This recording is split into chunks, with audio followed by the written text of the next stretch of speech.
Hi there, I'm working on some advice for a new client of mine. It's a couple that are in their late 30s and they want to retire by the time they're 55. Now they've got a good household income. One member of the couple works in tech. Household income's about $450,000 for anyone that works in tech. You'll appreciate that a large proportion of the remuneration package is often a bonus structure and or company stock or RSUs. So I've got some advice here how we can bring all of that together. They're not looking to build wealth that's kind of exponential, just money for money's sake. They want to live modestly now, and as I said, targeting retiring by the age of 55. That's about 16 or 17 years off from now. I'll take you through the plans that we've put together to help them achieve exactly that. So from a housing perspective, they don't have a huge mortgage given the household income. They owe about $515,000 and there's roughly half of that sitting in offset account right now. So decent cash savings. They've been saving a fair bit of money given the income that's coming in. So there's about $40,000 a year goes in loan repayments.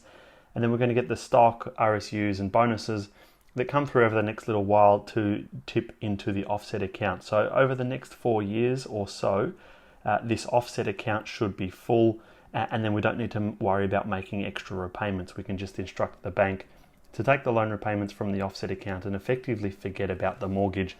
For all intents and purposes, their mortgage will be paid off. So the mortgage will be gone in about 4 years. Then we need to worry about how do we build up enough assets to help fund retirement, and particularly in early retirement about age 55.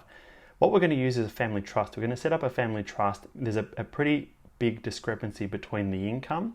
One member of the couple earns a whole lot of money, the other member of the couple not so much. So a family trust can be really beneficial there. We'll start off with getting them to put $2,000 a month into the family trust. It will start off quite small, but over the next 4 years or so, that mortgage will be fully offset. And so the mortgage repayments we can redirect into here. So we'll end up with about $6,000 a month going into the family trust. The family trust will enable us to distribute income to the lower income earner, but then when they both retire around age 55, they can split that income from their family trust and use this to fund an early retirement. We're targeting about $1.5 million in the family trust by the time they're 55. Then the third part of the strategy is around super. So their current balances are about 340 and 120. The higher income earner is already maxing out their concessional contributions. They'll continue doing that, but we're going to add this contribution split so that money can go into here, be split across to here and try and even out the balances.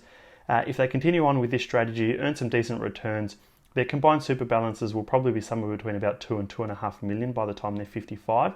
If they stop working and stop contributing, it should continue to grow to hopefully pass $3 million by the time they're 60. Then they can live off super and this to fund retirement.